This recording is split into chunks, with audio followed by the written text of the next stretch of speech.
Hello and welcome to the Ward 8 Democrats annual Kwanzaa celebration for 2021. I'm Troy Dante Presswood. Thank you so much for joining us for this very special Kwanzaa tribute to the life and legacy of Baba Melvin Deal. Joining me for this special tribute is Ward 8 activist Philip Pinnell and arts educator and founder of the DC Youth Ensemble, Carol Foster. Both of them knew Baba Melvin Deal very well. You don't want to miss this program, so click like, click share, so others can view this program as well.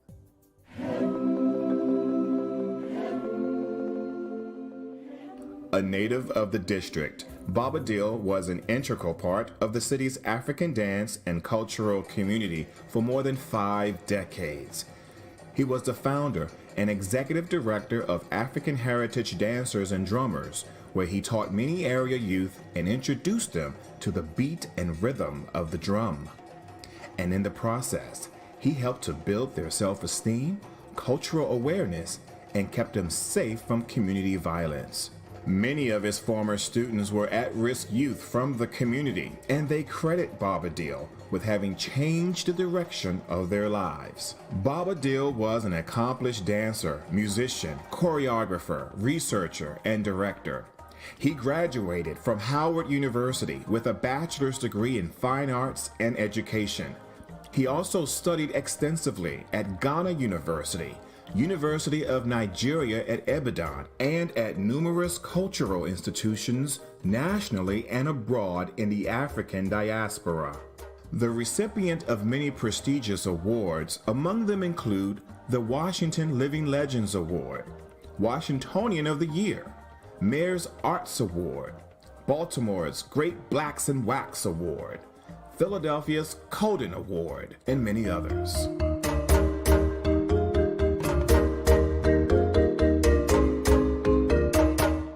For more than 30 years, Baba Deal was our featured orator and performer at our annual Kwanzaa celebrations. In fact, he was just with us at our last in-person Kwanzaa celebration back in 2019 at Union Temple Baptist Church, where he led an incredible ceremony, and we're going to watch a little bit of that today. But what he left us with was to always remember our heritage, our ancestors, and the beloved community. Ward 8 Democrats founder Philip Pinnell introduced Baba Deal to our organization some 30 years ago, and in that time, he has always been a part of our organization's annual Kwanzaa celebration. Here are some of Philip Pinnell's reflections on his friend, Baba Deal. Yeah, I met Melvin Deal in 1976. We both worked for United Black Fund Agencies. Um, Melvin was the founder and the director of the African Heritage Dancers and Drummers, and I was working as the program developer for the community outreach program uh, for the Howard University Center for Sickle Cell Disease, and we just became immediate friends and over the years, we were constantly um, doing projects together. I was able to involve Melvin in the Ward 8 Democrats Kwanzaa programs where he would come and do libation and bring dancers and drummers, and actually involve some of the Ward 8 Dems in the dancing. 2002. That was a celebration when the December Kwanzaa celebration when the Ward 8 Democrats, that's when we were meeting at the Washington Highlands Library.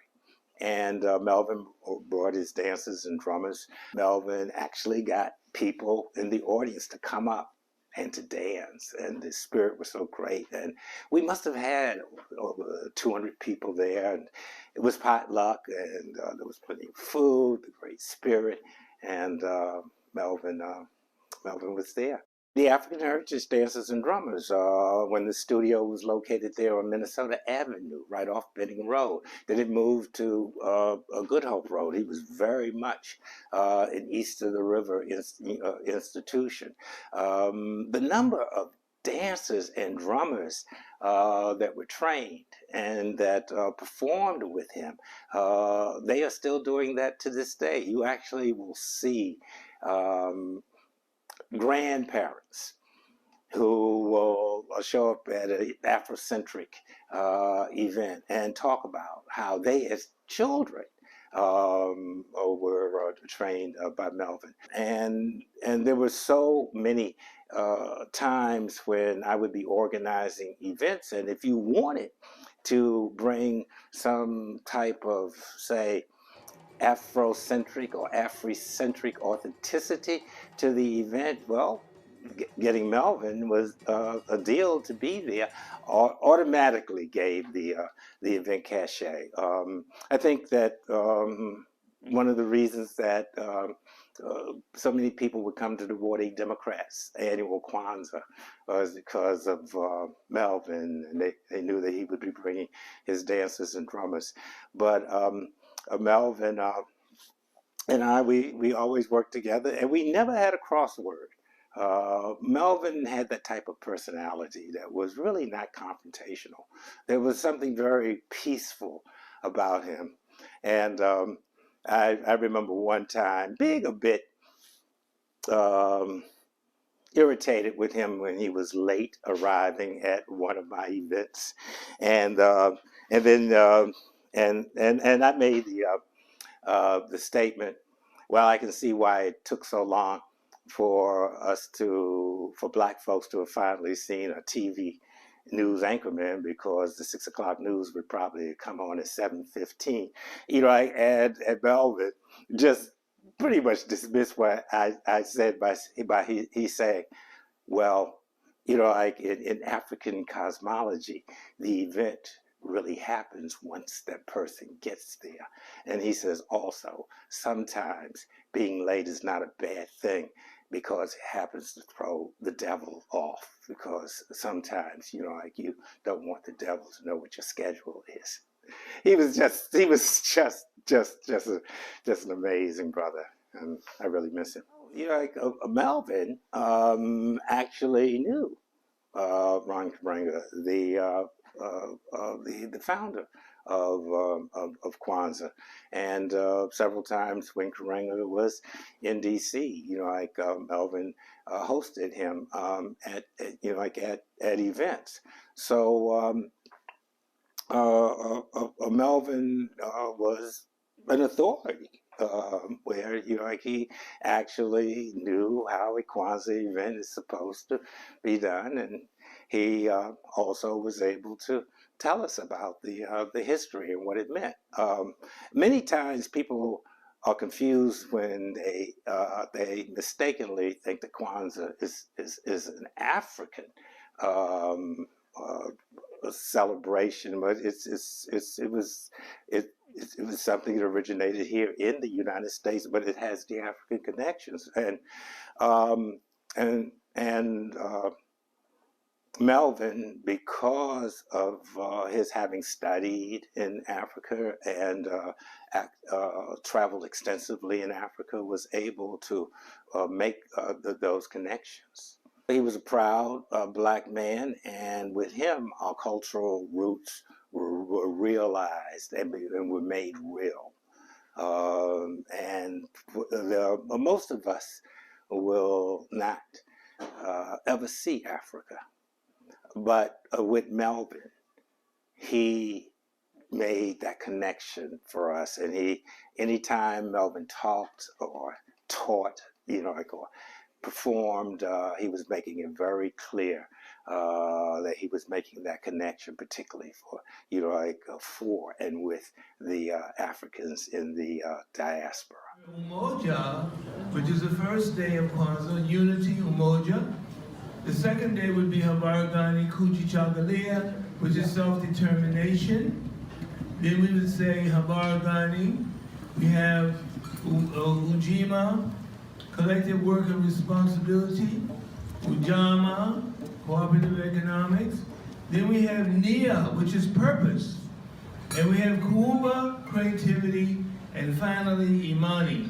And we must remember always to walk in Imani all the time, because we must have faith to do what we have been sent to do by God and ancestors. If we use more faith and less doubt, we would be more successful in what we do, because it is the intention of why we do things that cause it to be either successful or failure. So if you know you means people good, then you know what you're doing is going to be good. But if you got some devious means, whatever, you know how folk do, they grow horns and tails, and try to get it that way. So if you get it that way, you're not going to keep it. But if you get it the other way, by way of good intentions and by way of Imani faith, you're going to keep it. Now, it's important to realize that there are still many people who know nothing about Kwanzaa, and they don't want to know, because it bespeaks of responsibility, which means that we have to ask ourselves, what is it that we did in the past year that was good for yourself, for God, and for your fellow human beings? And whatever that is, you have to recommit yourself to doing that good thing again in the coming year and do it even better. If you were a good cook in 2017, then you would want to say, I was a good cook in 2017, and I'm going to be an even better cook in 2018, which means that you're going to eat even better in 2018 than you did in what? In 2017. Now, it's important that we remind ourselves of who we are. Maya Angelou said, never forget who you are. Never. I don't care what goes on, Tom, Dick, Harry, Jane, Sue, and Keisha. Whatever they say, you say, no, look, you don't know me. You have to know yourself. And never forget who you are. You are noble, you are beautiful, you are loving and kind. These are all things, if you're not it, you want to be it. IT. And that goes into, the IT goes into a lot of discussion about Hanukkah, because I have people come to me and say, Kwanzaa is just like Hanukkah. I said, yes, yes. And some people don't want to affiliate with perspectives of what they consider to be other people's religion, but it's not religion, it's values. We try to instill values in these young people so that they will grow up and do the what? The right thing by their community and by their families. Young men won't father children and then run. Young ladies won't birth children and then run.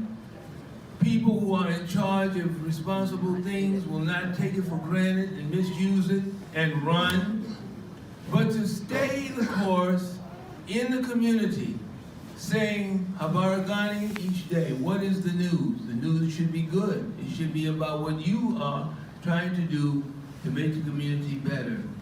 So we are here in 2017 with Kwanzaa, and you see the Kinara here, and in the center is a black candle.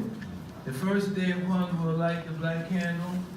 Second day we'll light the far right red one here on the left, then the middle, then the next one, then we'll go to the green one at the end, the middle, and the next one, and of course we'll finish with Imani, which is the, excuse me, the last day of Kwanzaa. We see the corn for the children here. We see books and other things for the gift. We also have the Makika, the libation cup, and I might add that libation and prayer is very, very paramount in the Kwanzaa ceremony because it shows reverence for God and for our ancestors. And I'm here to let you know, those of you who think that ancestor appreciation is voodoo, it's not. If the Catholics can revere saints and so forth, we can revere our ancestors. Yes. Because your grandmother and my grandmother and grandfather did not live and die to be forgotten. Right. They did what they did because they what? Loved us. They wanted us to have only what? The best. So we have to remind ourselves to remember them by calling their names when we pour the libation. So, Angela, would you like for me to pour a libation and then? Please, sir. All right, do we have some, let's see, some water? Yeah, we need some water. And we need a bowl to pour the water in. Oh.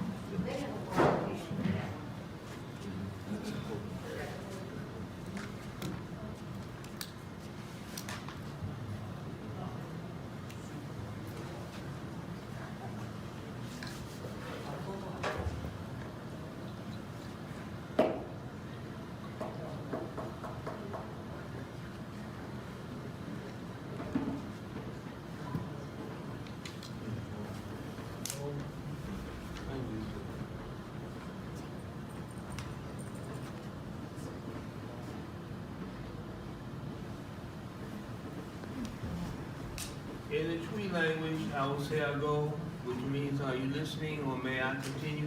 You will say I may. Does everyone say I may? I may. And I say I go, you say I may. I go. I may. I go. I may. I go. I may. I go. I may. In the name of the Father, the Son, and the Holy Spirit, in the name of all our ancestors of the Middle Passage, in the name of all that is good in the universe, we come and pour this libation this afternoon to give you honor and praise. We thank you, God and ancestors, for all of your many wonderful blessings. We thank you for health and strength to be here today. We ask that each and every person who is present be blessed mightily, and that they be given an understanding of the richness of their culture and who they are. Never let us forget who we are. We are children of God, children of our ancestors and of Mother Africa. And we come to make sure that you know that we know who you are. We thank you for all that you have given us. We ask that you come and give each of us a warm feeling of love and acceptance this day. These and all good things we ask in the name of all that is good in the universe, that all say amen. Amen.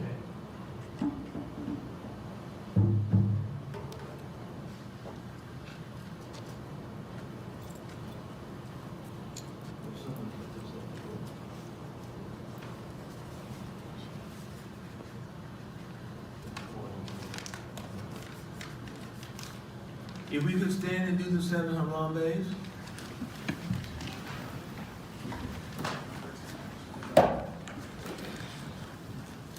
Harambe means pull together.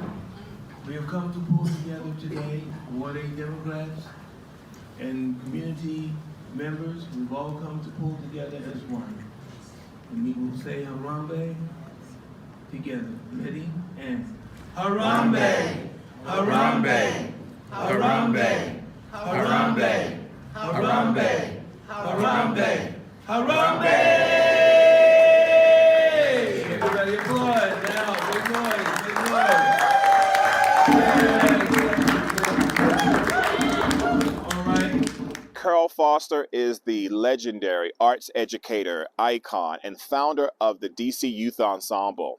She and Baba Deal were very close, and we sat down recently to talk a bit about what his legacy is and how she thinks he would like to be remembered. Well, thank you for having me. I always love being able to share all the great things that Baba Melvin Deal did. He was just bigger than life, and he was such a force and such an impact on African culture, African dance and drumming, African everything for the DMV and beyond. And so the loss is just immeasurable in terms of who can step in and even begin to fill those shoes. And it's really hard to say if we'll have anyone able to do that. He left a indelible mark on the whole city because he was the first to really bring to light African culture. And he was unabashedly, into the African culture. But that was Melvin. He was the first for a lot of things. And he really wanted people to understand that he had discovered his African heritage. And he was really, what can I say, illustrating it in his life at all times. And so he, would often talk about how people would, in the early days, talk about how he dressed, how he wore his hair, how he did all these things. But that was just him being able to exhibit his pride in who he was. Baba Deal really wanted people to know that he was connected, he was in tune with his African heritage. How important was that to him and to help people connect with it? Yeah, extremely important. And I feel like he was the one that put me in touch with my African heritage and taught me. And he did that for everybody. And all of us felt like we were his special children because of it. And he lived for that. He lived for that.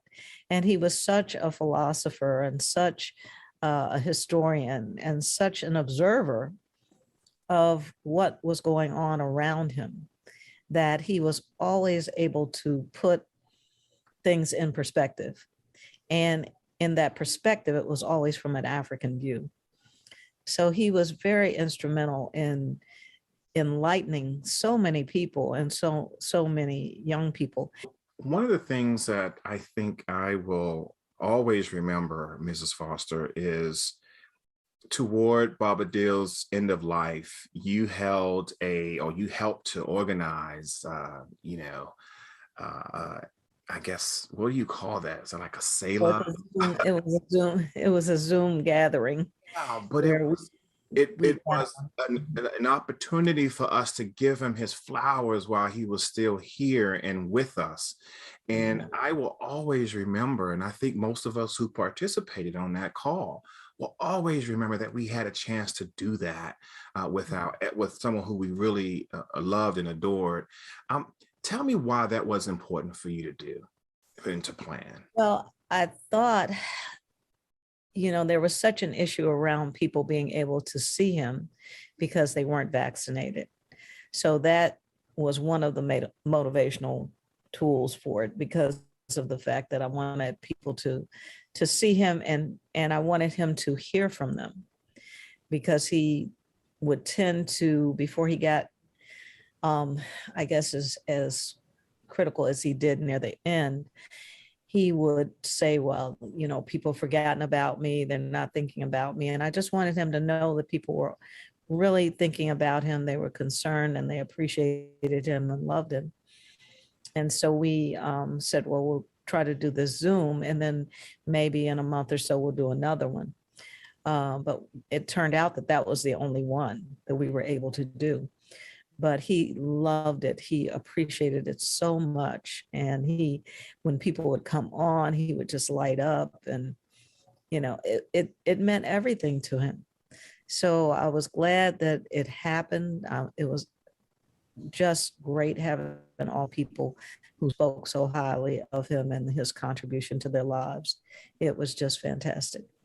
So one of the things that Baba Dill did was for us here at the Ward 8 Democrats was he was our Kwanzaa leader and speaker and teacher, for almost 20 years. Mhm. And so, uh, and one of the things that I think most of the Ward 8 community remember, one of the things that we remember most about Melvin Deal is that he would always bring young people with him Mhm. at all of these celebrations, young ladies, young men from the community in Mhm. positive atmosphere.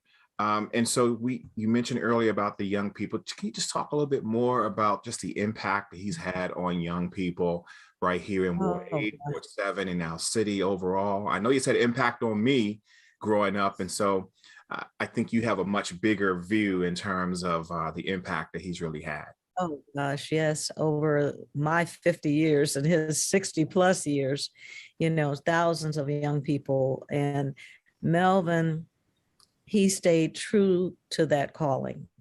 And he made a point of making a home for those young people that did not have one, being a father, a brother, an uncle to all of the folks that, did not have those people in their lives.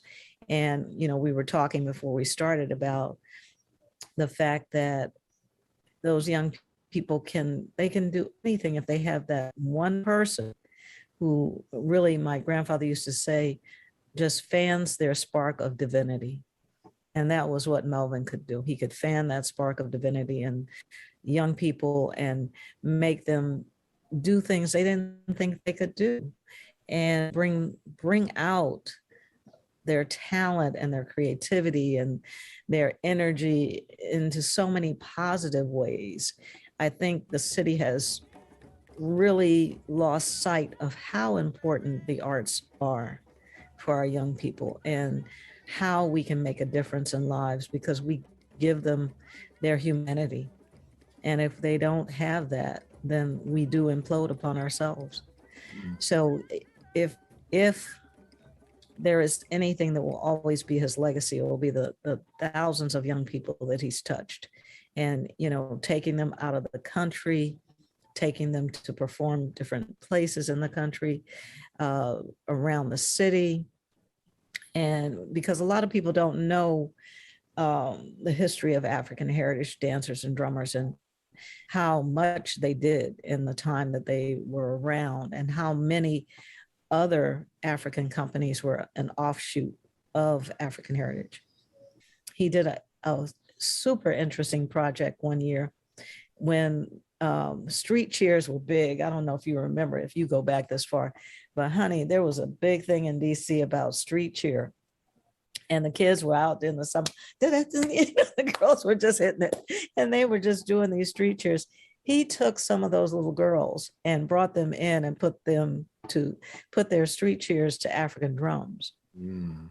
And taught them how and showed them how what they were doing was an exact replica almost of what the dancing girls of Dahomey did. Mm. And he was so good at making those connections. And, talking about when we were talking about, in the videos and they pour a 40 for the homie. And, we were telling the kids, that's libation. That's what we were doing.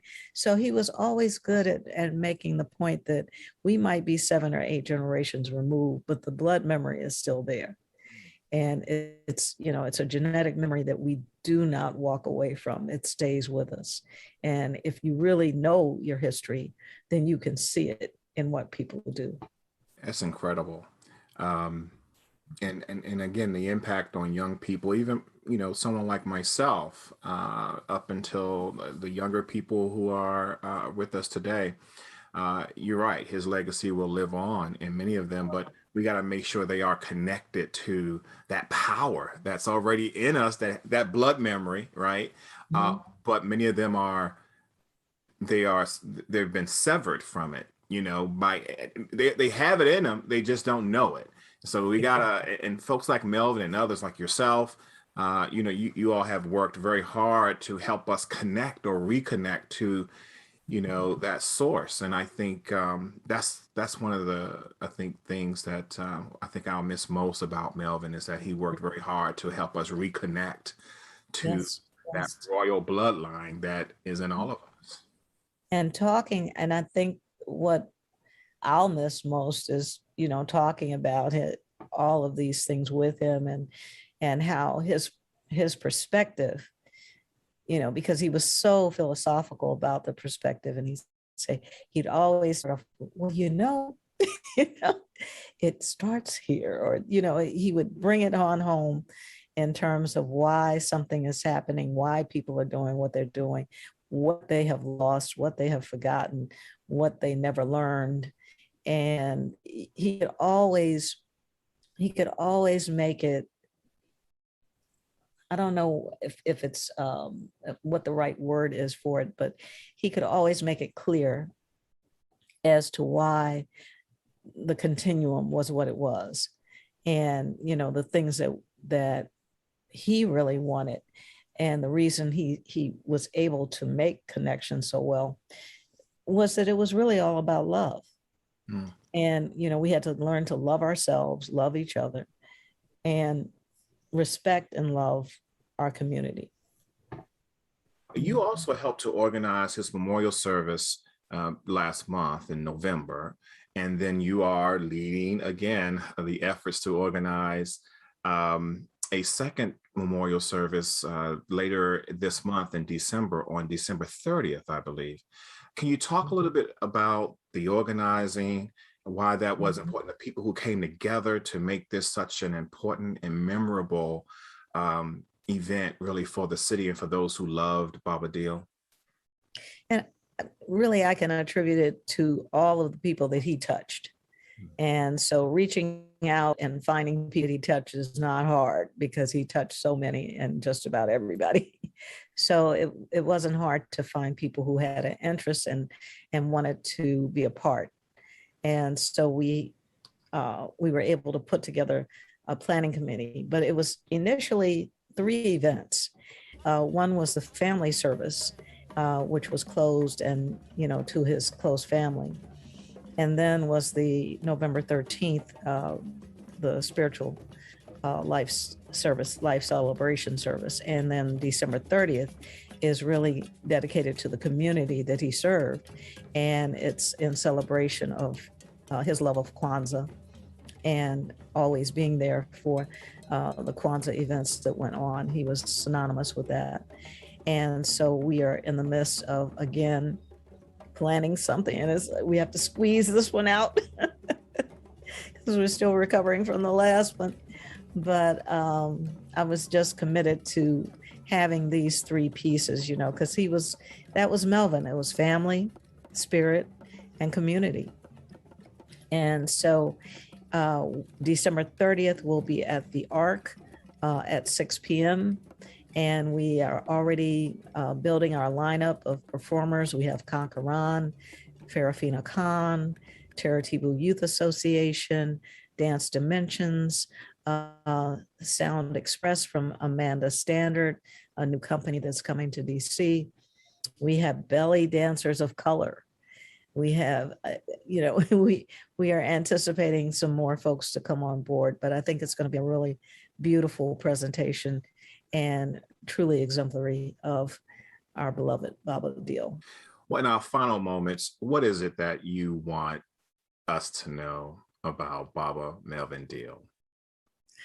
Oh, that he cared so much. He cared so much for everybody. He really did. And he wanted so much for everybody. I think he also wanted a respect that he may have felt he didn't have from the city, and a support that he thought maybe didn't exist from the city. But the city changed, and I think he would have wanted more acknowledgement and support.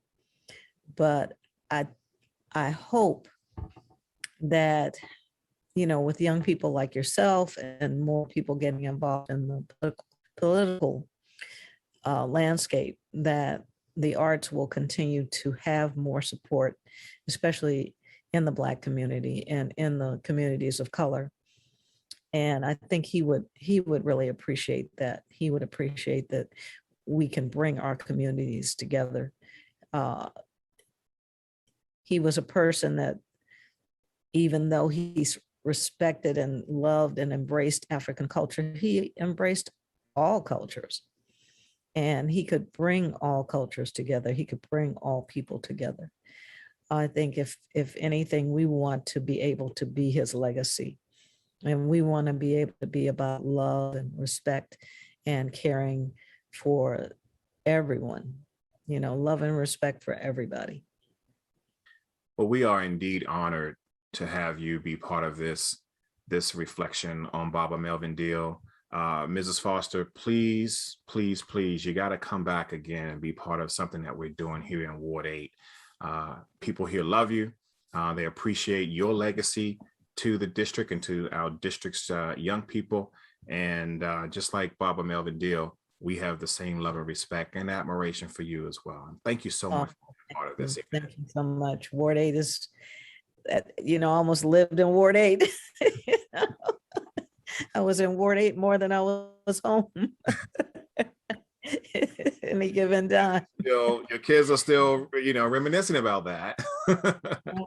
And people have asked me over the years about the whole concept of Kwanzaa and why I do it anyway. I said, because Ron Karinga was given license. They said, where did he get the license?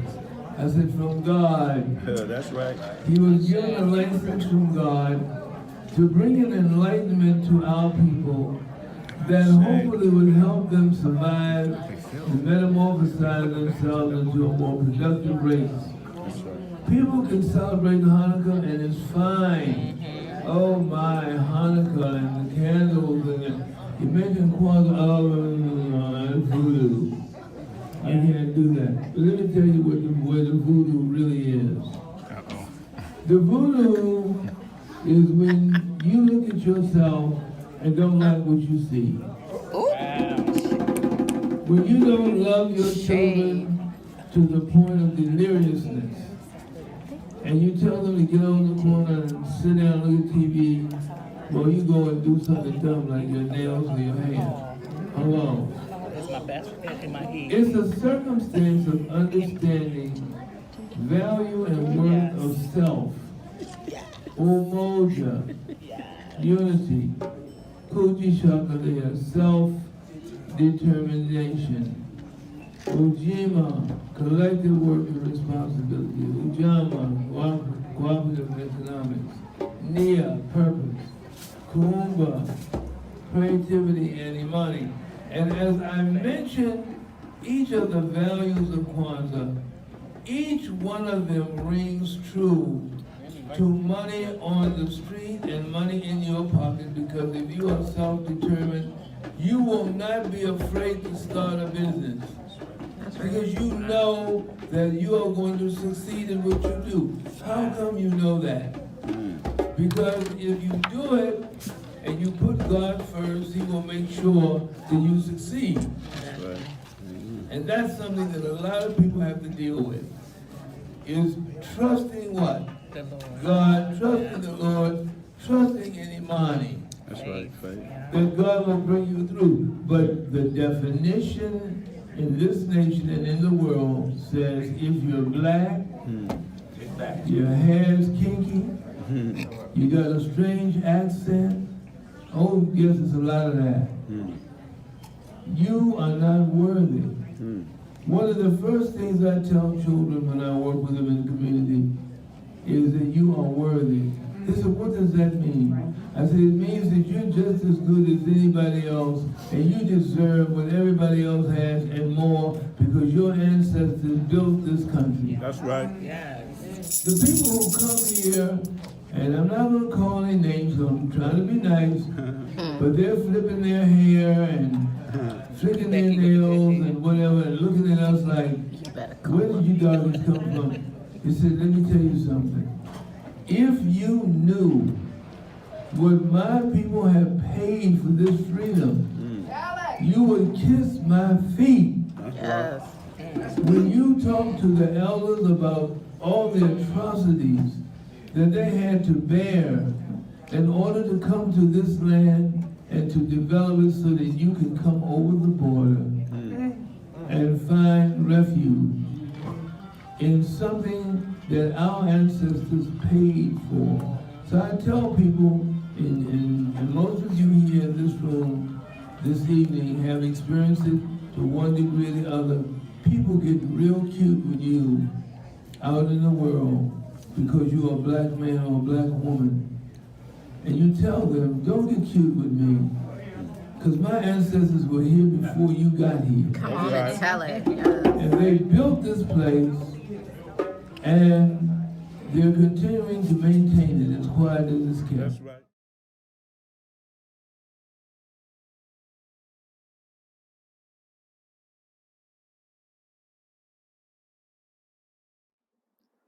Well, thanks for joining us today for our annual Kwanzaa celebration in honor of the life and legacy of Baba Melvin Deal.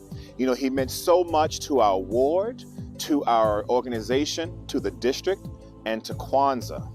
He will be deeply missed. You know, I've personally known Baba Deal since I was about 14 years old, when I was a performing artist in the Summer Youth Employment Program all those many years ago. And I've known him from that time through my time at the Duke Ellington School of the Arts, all the way up until now. What an incredible legacy he leaves behind. We will never know the full impact of all the lives, the countless lives that he's touched over the years, because he simply was.